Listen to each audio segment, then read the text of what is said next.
আপনি জানেন অহংকার থাকলে আমি জান্নাতে প্রবেশ করতে পারবো না, অথচ আপনি অহংকার কি জানেনই না। অহংকার কি জানেনই না, আমিও জানি না।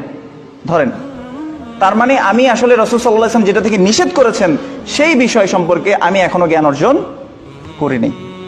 আল্লাহ আমাদেরকে বোঝার তৌফিক দান করুন। অহংকার হচ্ছে, রাসূল সাল্লাল্লাহু আলাইহি ওয়াসাল্লামকে যখন জিজ্ঞেস করা হচ্ছে, ইয়া রাসূলুল্লাহ মাল কিবর, কিবর কি জিনিস? দুটো শব্দ বললেন, বলছে সাফাহুল হক, সত্যকে কি করা?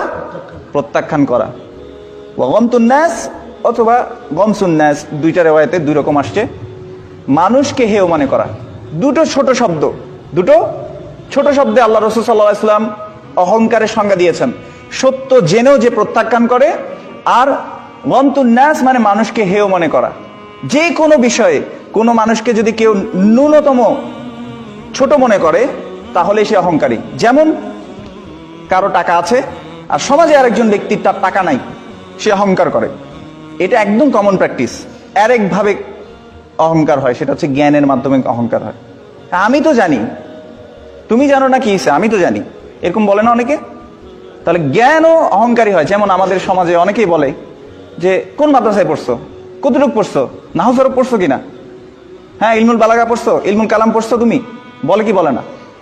ওয়াল্লাহি হেদায়েত কার পক্ষ থেকে আসে?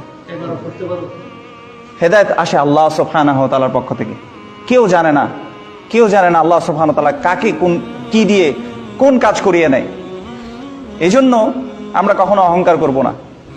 যে মাদ্রাসায় পড়েছে আর যে মাদ্রাসায় পড়েনি তাদের উপর কোনো ফজিলত নাই, আর যে কলেজ ইউনিভার্সিটিতে পড়েছে, সে মাদ্রাসায় যে পড়েছে তার উপরেও তার কোনো প্রাধান্য নাই, কোনো ফজিলত নাই, কোনো মর্যাদা নাই।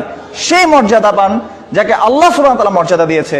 আল্লাহ সুবহানাহু ওয়া তাআলা বলেছেন, ইন্না আকরামাকুম ইনদাল্লাহি আতকাকুম, নিশ্চয়ই আল্লাহর কাছে সবচেয়ে সম্মানিত হচ্ছে সে যার তাকওয়া বেশি। আর তাকওয়া বাহির থেকে দেখা যায় না। আল্লাহ রাসূল সাল্লাল্লাহু আলাইহি ওয়াসাল্লাম বলেছেন, আত-তাকওয়া হা হুনা, আত-তাকওয়া হা হুনা, আত-তাকওয়া হা হুনা, ওয়া ইউশিরু ইলা সাদরিহি সালাস মাররাত। তিনবার তিনি বুকের দিকে তাকিয়ে বলেন তাকওয়া হচ্ছে এখানে, যেটা বাইরে থেকে দেখা। সেজন্য আজকে থেকে কাউকে আমরা হেয় করব না, আর আমরা সত্যকে কখনো প্রত্যাখ্যান, যদিও আমি নিজে মানতে না পারি, যদিও আমি নিজে মানতে কিন্তু তারপরেও আমি সত্যকে প্রত্যাখ্যান করব না, কারণ এটা হচ্ছে অহংকার। এটা কি? قلبي له فاض شوقا إليه